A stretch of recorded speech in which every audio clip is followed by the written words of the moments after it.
Throughout her life, Her Majesty the Queen, my beloved mother, was an inspiration, an example to me and to all my family. And we owe her the most heartfelt debt any family could owe to their mother. Prince Andrew never saw it coming. When King Charles unsealed Queen Elizabeth II's secret will, it wasn't Harry or Meghan who bore the brunt of her final judgment. It was Andrew.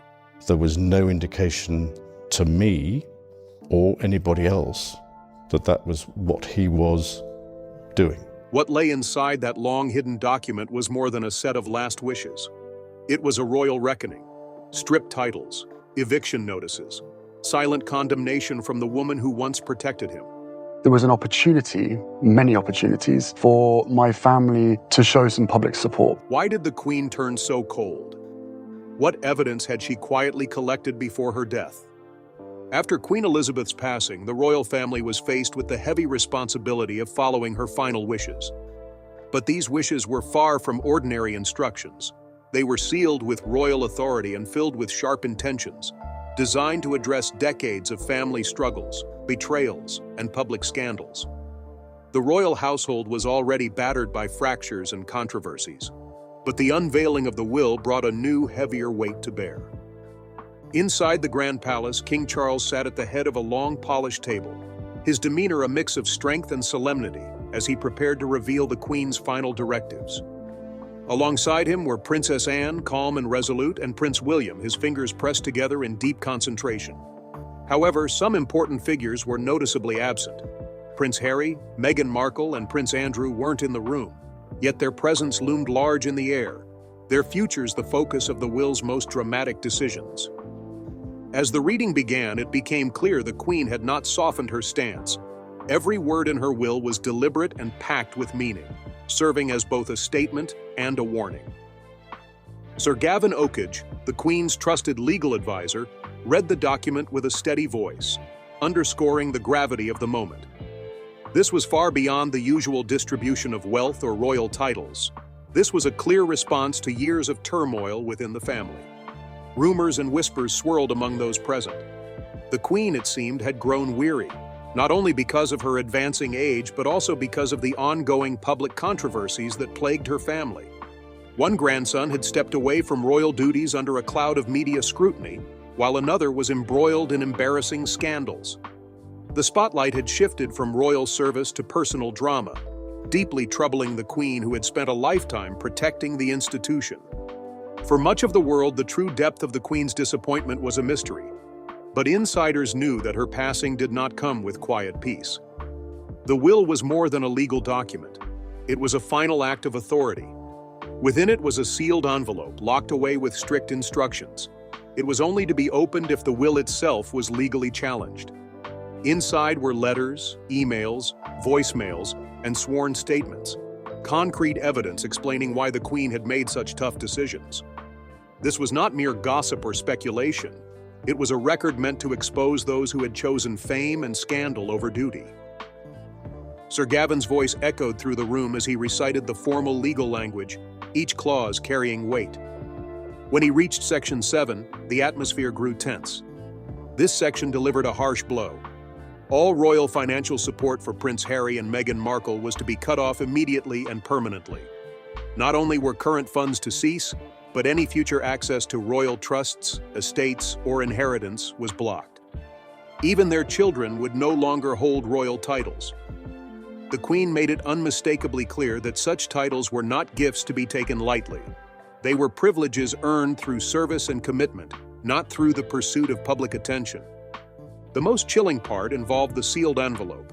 If anyone named in the will dared to dispute the terms, the envelope would be opened, and the contents wouldn't stay hidden. Instead, these private and damning materials would be shared with leaders across the Commonwealth, revealing the truth behind the Queen's decisions. This was her ultimate safeguard, a final line of defense ensuring that her choices could not be undone without revealing the hard realities that led her there. The room fell into a heavy silence. The Queen had not merely distanced herself from family members who had disappointed her. She had drawn strict boundaries and made it clear that crossing those lines would carry severe consequences. But the will didn't stop there. Section 8 focused sharply on Prince Andrew. He was stripped of his last remaining military honors, patronages, and ceremonial roles, effectively ending his official ties to the monarchy. He was given a firm deadline of 90 days to vacate all royal residences. The Queen also laid down a warning. Should any new legal troubles arise for him, the consequences could be even more severe. This unveiling marked a turning point for the royal family. The Queen's final will was not just a document, it was a statement of her enduring authority, a clear message about loyalty, service, and the consequences of stepping away from those duties. The revelations sent shockwaves through royal circles and beyond, forever altering the course of the monarchy's future. After the Queen's passing, it became immediately clear that the royal family would not come to Prince Andrew's defense. Not a single legal team would rally behind him, and no palace officials would step forward to shield him from the mounting troubles. This wasn't an oversight or a simple distancing. It was a deliberate decision. The Queen wanted justice to unfold without interference, allowing the consequences to follow their natural course. The atmosphere in the palace was heavy with unspoken meaning.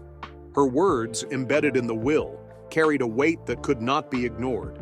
They marked a clear shift, signaling a new era for the royals where responsibility would replace the old comforts of privilege. In that somber room, Princess Anne kept her eyes lowered, showing quiet acceptance, while Prince William remained motionless, his composure tight and unwavering. King Charles, typically calm and steady, betrayed a flicker of tension. His lips pressed firmly together, a shadow passing across his face as he grappled with the gravity of the moment. Throughout her long reign, the Queen had been famously tough, a pillar of strength who faced crisis after crisis with quiet dignity, rarely revealing her inner thoughts or feelings. But now, in her final will, she spoke truths that had been carefully held back for years.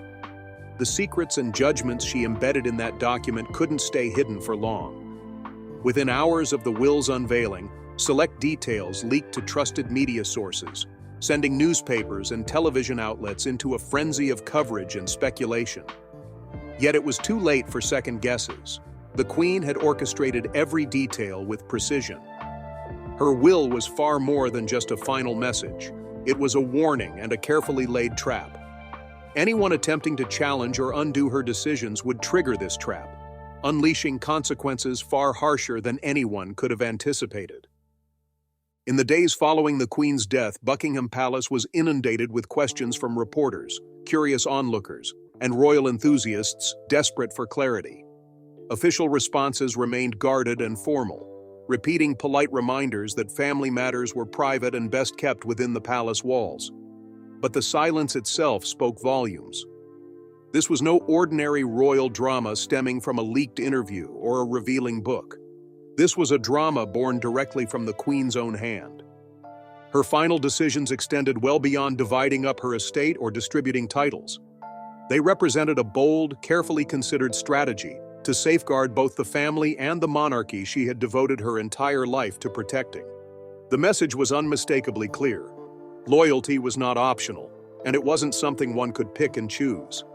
Actions had consequences, and those who abandoned their duties or tarnished the family's reputation were to face serious repercussions. Hidden deep inside the palace lay a sealed envelope, untouched yet heavy with significance. Its existence cast a dark shadow over Harry, Meghan, and Andrew, hanging like an unspoken threat. They had two stark choices: either stay away from the spotlight and avoid stirring trouble, or dare to challenge the will and risk everything they held dear. But this threat wasn't based on mere hearsay or tabloid rumors. If the will was contested, the contents of the envelope would reveal the truth directly from the Queen herself, truth that no one could ignore. Though she was no longer alive, the Queen's final act spoke louder than ever before. What made this moment so formidable wasn't just what was already known by the public. It was what lay locked away in that envelope. Secured under tight protection, it could only be opened if someone seriously crossed the Queen's final wishes. If that moment came, the documents inside would be read aloud, unaltered and unfiltered, before the Royal Council and shared with leaders across the Commonwealth. The intent was crystal clear: to protect the monarchy's integrity even after her death. The Queen's reputation for calmness and measured judgment had defined her reign. She rarely acted on impulse or emotion, and this final move followed that pattern to the letter. It wasn't a decision born of anger or spite. It was the result of years of careful, long-term planning. Over the decades, she had witnessed her family slowly drift apart, often under the glare of the public eye. What began as small disputes turned into major media storms. Private conversations became tabloid headlines. Yet through it all, the Queen had remained quietly observant, holding the family together as best as she could. But this last move revealed something deeper. She had been preparing for this moment long before it arrived. Her private secretary, who retired in 2021, revealed that the Queen had started collecting evidence more than 2 years before her death. She had instructed that every significant conversation, email, and note from palace staff be carefully saved. Nothing was left to chance. This meticulous gathering of information was meant to build an airtight record, ensuring the royal family could not collapse from within. The sealed envelope wasn't a spur-of-the-moment decision. It was the culmination of a well-thought-out plan to preserve the monarchy's future. Those closest to the Queen say the impetus for this plan came after Harry and Meghan announced their decision to step back from royal duties in 2020. Publicly, the Queen had wished them well, expressing support for their choice with grace. Yet behind closed doors, she was deeply hurt and worried. Their departure raised serious concerns about the impact on the monarchy's image, and it was clear that the Queen knew she had to take strong final steps to protect the family and the institution she loved. Her worry only grew deeper and more urgent after that explosive Oprah interview back in March 2021.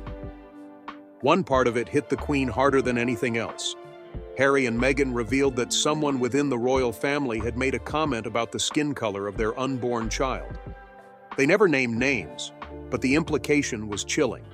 Their baby might not be given the traditional titles of prince or princess, and security protection might be withheld.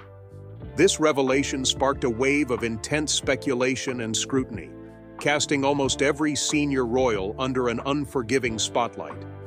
The palace was suddenly swarmed with questions, rumors, and whispers, and the media frenzy reached fever pitch. People say that moment was a turning point for the Queen. Throughout her reign, she had always been careful about managing public opinion, understanding how fragile the monarchy's image could be. But this time, the damage cut far deeper than a simple scandal or misstep. She witnessed firsthand how the comment and its fallout affected not only Prince Charles and Prince William, but also fractured the family as a whole. Around the world, headlines blared accusations of racism and cold indifference against the royal institution. For the Queen, who had devoted her entire life to preserving the dignity and unity of the monarchy, it was heartbreaking to watch the family she loved and had supported through decades of change be publicly knocked down again and again. This was not just painful. It felt like a direct assault on the legacy she had worked tirelessly to build. It was in the aftermath of this crisis that the Queen began to take a far more active and deliberate role behind the scenes. She started gathering evidence, letters exchanged between herself and Harry, emails Meghan had sent to palace staff, detailed reports from various palace workers, nannies, and security personnel. But it wasn't simply about collecting documents. She meticulously organized and safeguarded every piece of information. This was not an act of revenge or spite, but a measured effort to protect the monarchy's foundations. In a sense, it was her final way of guarding the institution she held so dear, even though she herself could no longer speak for it directly. Her concerns extended beyond just Harry and Meghan. The Queen watched closely anyone whose behavior or decisions might jeopardize the crown's standing and reputation. The existence of the sealed envelope, packed with evidence and testimony, served as a powerful warning to all those who might consider damaging the royal family's legacy. Even in death, Queen Elizabeth found a way to lead, laying down boundaries that would protect the monarchy long after she was gone. Then there was Prince Andrew, a figure whose actions brought a particularly serious storm to the palace. His association with Jeffrey Epstein, the disastrous BBC interview, and a major lawsuit in the United States all sent shockwaves through the monarchy. Despite being his mother, the Queen's role as sovereign came first, and she understood that personal feelings had to be set aside for the good of the institution. Private documents detailing Andrew's behavior were locked away. Confidential notes from royal lawyers, consultations with foreign legal experts, and risk assessments about maintaining his royal status. The Queen knew that once she was gone, no one would possess the same authority she had to handle the delicate situation. So she made sure her judgments, proofs, and instructions were securely preserved. Her orders were crystal clear. If her will were ever legally challenged, the contents of that sealed envelope wouldn't remain private. Instead, they would be shared with leaders of Commonwealth nations like Canada, Australia, and New Zealand, countries that still recognize the British monarch as their official head of state. This meant the issue wouldn't just be a domestic family matter, it would become a diplomatic and international concern with serious consequences. For those named in the documents, the stakes were enormous. The greatest fear wasn't simply losing royal titles or privileges. It was the potential exposure of what the envelope actually contained. Over the years, Harry and Meghan had carefully crafted a public image centered around being hurt and mistreated by the royal family. Their popularity, especially in the United States, had largely been built on these narratives of exclusion and struggle. But if the sealed envelope revealed that they had planned media stories, manipulated the spotlight for power, or used the press strategically to their advantage, it could shatter the carefully built persona they had presented to the world. The Queen had witnessed the fragility of the modern monarchy in a world that no longer revered castles and crowns as much as it valued transparency and honesty. By placing such a condition on her will, she wielded truth as her most potent weapon. Anyone who dared to challenge her final wishes would only end up harming themselves in ways they hadn't foreseen. Legally, the path to bypassing the envelope's consequences was virtually non-existent. Importantly, the envelope would only be opened under one strict condition: if someone publicly questioned the will or brought it to court. Even a single statement in the media or a public press event challenging her decisions could trigger its release, unleashing the full weight of the Queen's final legacy. Far away in Monaco, Harry and Meghan's team started scrambling. They met urgently with lawyers and PR experts. Some warned that the fear of what might be inside the envelope was already making people trust them less. Their team felt stuck. Meghan's memoir, planned for release that year, was suddenly delayed. Pages were edited, and stories once proudly shared were cut out. Harry's team was seriously anxious. Prince Andrew, living quietly at Royal Lodge, felt the pressure too. He had no idea what the Queen had documented or saved. Even though he was never convicted in court, the public had already judged him. Now that the Queen was gone, Prince Andrew lost his strongest supporter. Without her protection, he was left exposed. The will also made it crystal clear: no royal could step in to block any legal cases against him. That meant if new legal troubles popped up, he'd face them alone with no palace shield. For King Charles, that sealed envelope was a bit of a double-edged sword. He knew some of what it held and understood his mum's wishes, but it also meant his hands were tied. If he let emotions or public pressure sway him and tried to change even a tiny part of the will, it could open up a can of scandal and maybe even threaten his reign as king. The Queen had locked things down tight to keep him steady. As news about the sealed envelope spread, people everywhere started guessing what was inside. Journalists argued over the possibilities. Some thought there might be audio recordings of phone calls. Others believed there could be handwritten letters from Meghan or secret plans made behind palace doors. After Harry and Meghan's famous Oprah interview, royal experts rushed to update their books, talk shows dissected every line, and political writers fretted over what would happen if leaders from other countries got wind of these private royal dramas. The royal family had always thrived on mystery and poise, but now it felt like a dark cloud was hanging over them, a folder full of secrets they desperately tried to keep hidden. The envelope became more than just paper. It turned into a ticking time bomb waiting to explode. Despite all the chatter and wild theories, one thing was clear to anyone paying close attention. The Queen had masterminded a way to protect the monarchy not just from outside threats, but from its own family members. She left behind a kind of control that couldn't be undone. No second chances. Before she passed, the Queen took careful, deliberate steps to secure the future of the monarchy. She made sure the truth, no matter how tough it might be to swallow, was locked away and ready to be revealed if needed. Even after she was gone, she held the reins tight. That sealed envelope carried more weight than any interview or court case ever could. It wasn't based on feelings or emotions, but cold, undeniable facts. Her goal wasn't revenge, but honesty. The envelope hasn't been opened yet, but everyone who could be affected by it is now walking on eggshells. The Queen's message is loud and clear. Accept her final decisions, or risk having your secrets exposed. Every public statement, every royal appearance, even their tone. Everything now seems shaped by the fear of what might be inside that envelope. Those close to the family know the strongest weapon isn't a scandal, but the truth that can't be hidden. Section 7 of the will was never meant to be public. It was sharp, direct, and carefully worded. The Queen spent her life balancing kindness with discipline, but in this final act, discipline took the front seat. Clause 7.1 came first and hit the hardest. It completely cut off all financial support for Harry and Meghan. There was no slow phase-out. Royal funding stopped instantly. The Queen's message was clear. Harry and Meghan had walked away from the monarchy, chosen their own path, and brought embarrassment to the crown. Because of that, they would no longer get any royal funds. But this wasn't just about money. Royal finances aren't just cash. They're about power, access, and status. The Duchy of Cornwall and the sovereign grant, which once supported them, were now off limits. The couple had said they wanted to live independently before, but now they'd really have to.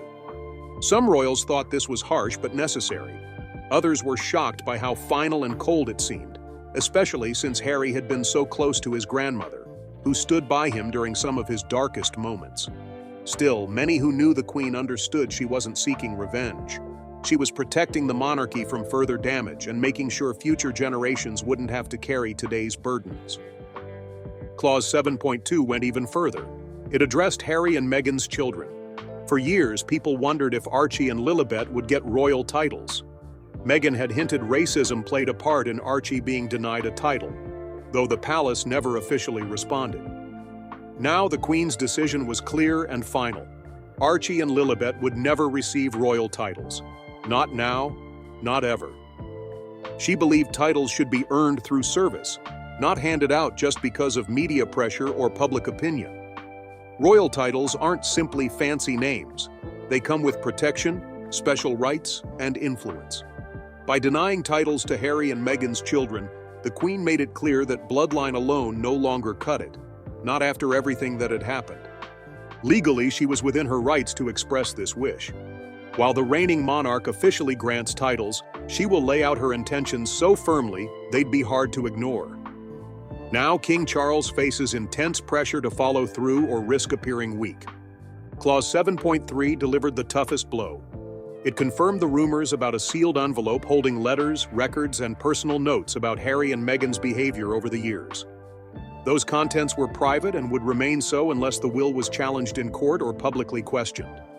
If that happened, everything inside would be made public, and copies sent to leaders across the Commonwealth, turning it into a global issue that could seriously damage their reputations worldwide. This clause was like a warning system. If Harry or Meghan pushed back, the documents would speak for themselves. The Queen had laid down an unbreakable rule. Truth inside would come out, unchanged and undeniable. This harsh decision came from years of carefully managing tense family relationships.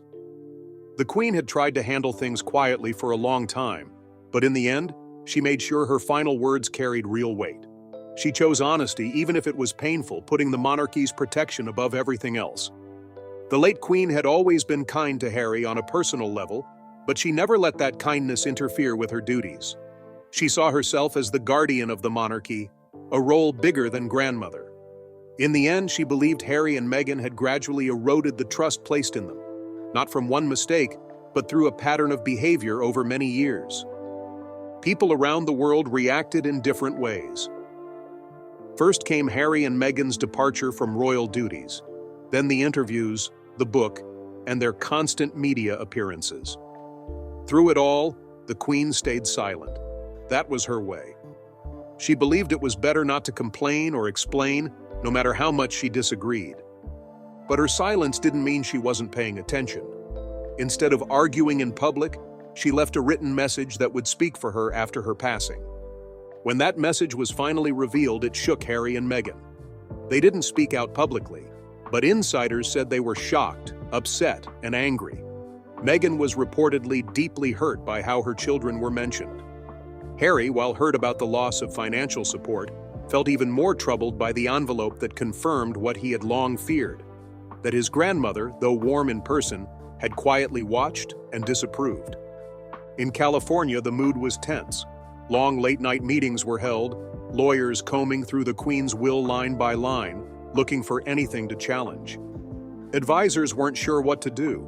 Speaking out might trigger the envelope's opening, revealing even more private matters, but staying silent risked making them look guilty of what the Queen implied. It was a tough choice either way. Meanwhile, the media ran wild with the story. Reporters and experts on both sides of the Atlantic dissected every word.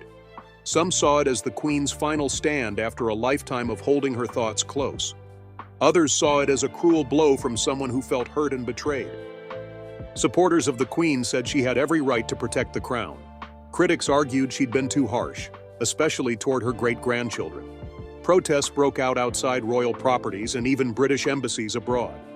Meghan's supporters accused the monarchy of unfair treatment, while loyalists believed the Queen had simply done what was right. King Charles, caught in the middle, mostly stayed quiet.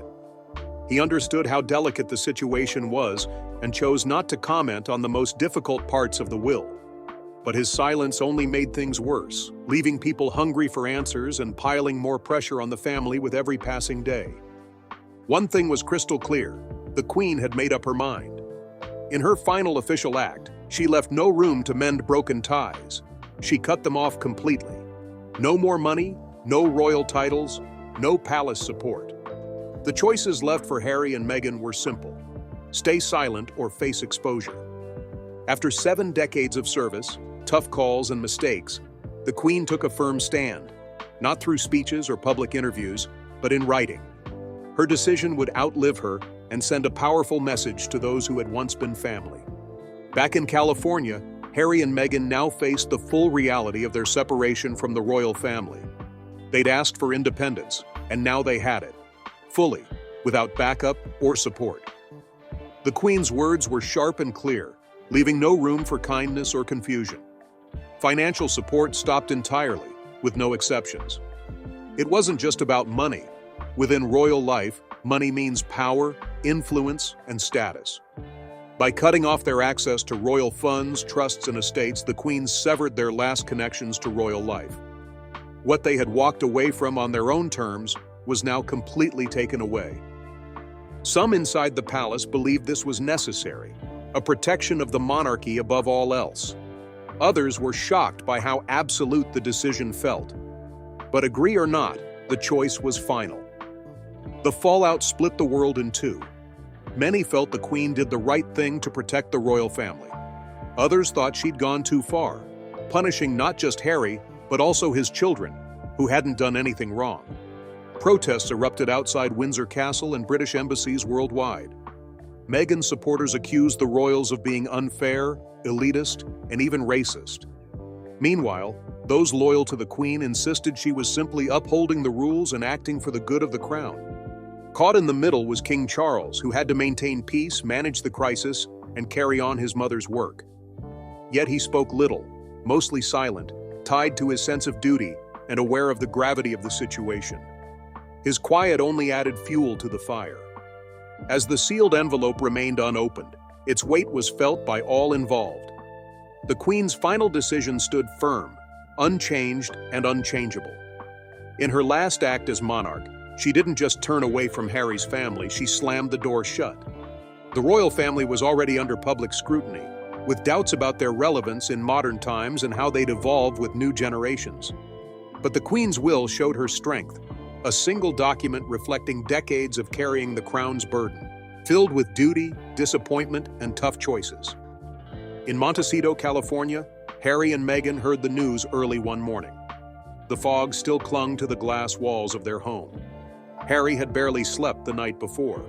A strange feeling told him something was coming. Whenever the palace went quiet for too long, he knew something big was brewing. But this was a surprise. When Harry's phone rang that morning, it was his lawyer calling from London. The words came slowly, unevenly. Harry listened closely but didn't jot anything down. Each word etched itself in his mind like an indelible mark. After the call, he stared out at the faint outline of the Pacific Ocean. For a moment, it felt like the ground vanished beneath him. He was adrift, unsure where to stand. Then that shock tightened into a sharp weight in his chest. Without a word, he passed his children's bedrooms and headed to a small office at the back of the house. He sank to the floor, closed the door, and pressed his hands into his face until the colors blurred behind his eyes. Disbelief came first. He had braced himself for losing financial support, but the part about his children's titles hit him hard. Deep down, he'd hoped the Queen wouldn't go that far. Maybe she'd leave that decision to Charles, or let time soften it. But no, she'd shut that door completely. That finality cut deeper than anything he'd read in the press. Archie and Lilibet were caught in a cruel middle ground, too famous to live ordinary lives but no longer royal enough to be protected. Then the heat came. The burning weight in his chest and arms wasn't just anger, it was fury for his kids. They hadn't done anything to deserve this. He wanted to call a reporter, scream across the ocean, and make the world hear him. But that fire faded fast, replaced by something worse: cold, heavy fear. The Queen had sealed a letter with evidence, emails, texts, voicemails, that could be unleashed if he pushed back even a little. She meant every word. She never said things lightly or for show. The office door opened. Meghan stepped in wearing a gray sweater, her hair tied back. She didn't need to ask. She could feel the weight in the room. Sitting beside him, she gently placed her hands on his shoulders. He started to speak, reciting each clause from the will like lines from a script. Meghan stayed calm but gripped him tighter when he reached the part about the sealed evidence. When he finished, she leaned back against the cabinet, eyes fixed on the ceiling. Neither said a word. They just sat there, wrapped in silence, trying to grasp what came next. "I need to do this for my family," he said quietly. "This isn't a surprise to anyone. It's just really sad it got this far." The house stayed still, broken only by the low hum of the refrigerator and a distant bark. By 6 in the morning, they were on a video call with their lawyers and PR teams. Screens lit up in Los Angeles, New York, and London. One lawyer urged acting fast to stop the will, arguing it played on emotions and might not hold in court. Another warned that even mentioning legal moves could trigger the envelope's release. A third advised waiting to see what unfolded. Meghan asked sharp, clear questions about past legal battles, their children's rights, and how the public might react. Answers came, then disagreements, then cautious retreats from bold opinions. After about an hour, Harry asked for clarity and ended the call. Meghan took another call, her voice steady and precise, carefully shaping her message. Harry admired how she kept control in these tough moments, but today felt too heavy. He slipped into the kitchen, poured coffee, but left it untouched as it cooled. He walked outside into the garden. A light breeze had swept away the fog. Then his phone buzzed, a message from an old army friend offering support. Harry started typing a reply, then erased it. Another message popped up, this time anonymous. It read, "She didn't want to do it." His heart raced. Someone inside the palace must have sent it. Maybe a courtier, maybe a distant relative. The thought that someone still cared gave him a small comfort. Around noon, William called. Harry nearly let it ring out, but picked up. The start of the call was polite, but then William said their grandmother had warned them. "No, she warned you, not us," Harry shot back, feeling the heat rise. William spoke of duty, saying the envelope was the Queen's way of protecting the crown. Harry pushed back, accusing William of hiding behind royal rules. William fired back that their mother had also believed in the crown. The call ended with both brothers breathing hard before hanging up. Harry felt drained. That last thread of connection between them didn't snap all at once. It frayed slowly over time until finally breaking. He remembered those childhood days at Kensington Palace, the secret signals, pillow fights, and matching pajamas with William. He thought back to the day he was 12, walking behind his mother's coffin with William at his side, both faces heavy with grief. Nearly 30 years later, he still felt like that lost boy, unsure, unsteady. Only now he was a grown man, and those memories seemed like they belonged to someone else, far away. Later that evening, Harry called his father, King Charles. After a few rings, Charles answered. They had barely spoken since the funeral, and this call lasted just 7 minutes. Harry tried to reach him by bringing up the children, but Charles replied calmly, speaking about duty and honoring the Queen's wishes. Then came words Harry hadn't heard since childhood. "My hands are tied, dear son." The call ended, and Harry stood frozen, phone in hand, until the screen went dark. Night had fallen, garden lights flickering on. Meghan suggested doing an interview with Oprah to take control of the story. Harry said no, not while the envelope remained sealed.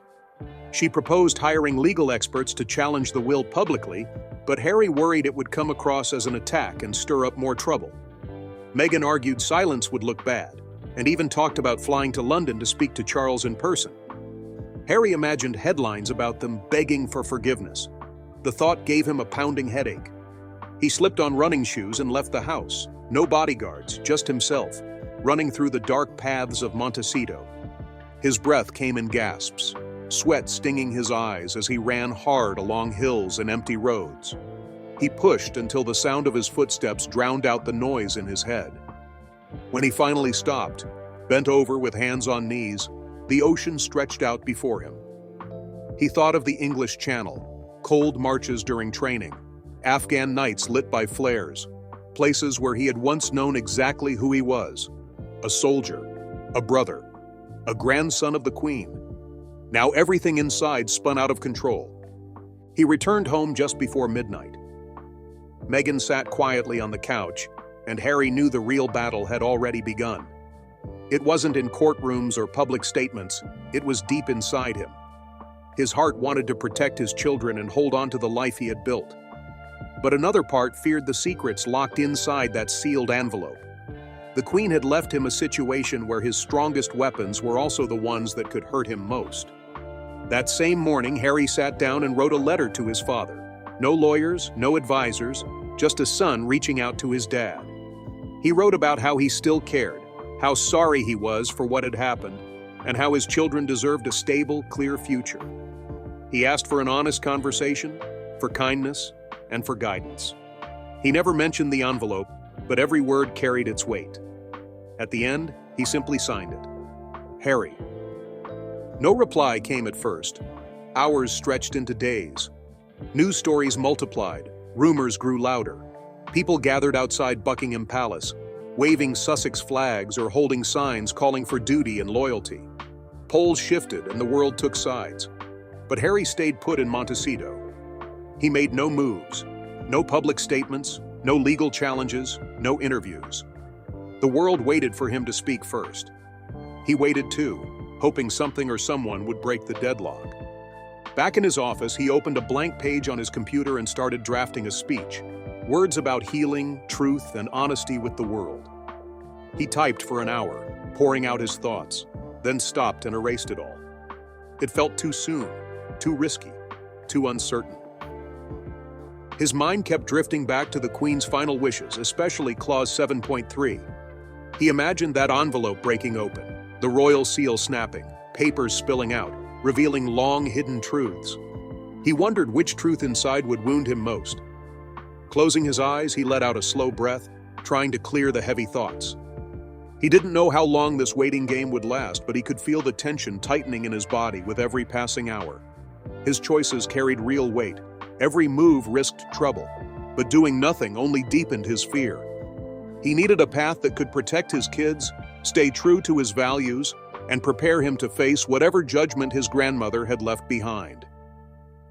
The night stretched on slowly. Just before dawn, Meghan came back to find Harry standing in the garden, phone in hand, his face serious but flickering with hope. He ended the call and looked at her. Charles had replied. He'd read the letter. The king wanted a private meeting at Windsor. No reporters, no staff. Meghan's heart raced. Was this a genuine chance to mend things, or a clever trap? Harry met her gaze and she trusted him. She agreed, but only if they could set their own rules. Together they made a list. A neutral person to ensure fairness, protection from having the envelopes opened if talks remained private. A reply came within hours. The palace was considering their conditions. Nothing was certain yet, But Meghan felt a shift, a small spark of movement after days of stillness. A heavy weight inside her chest started to lift. She breathed deeply, slowly letting it out. Even after being pushed aside, even with the Duchess title now carrying little meaning, she still held the power to shape what came next. The Queen's rules might change the game, but they couldn't erase Meghan's ability to choose her own path. Beyond the garden and hills, something new awaited, a future they hadn't yet seen. But now, they were ready to face it, side by side. What do you think Harry and Meghan will do next? Drop your thoughts in the comments. If you enjoyed this story, don't forget to like and subscribe. And before you go, check out the other videos waiting for you on your screen.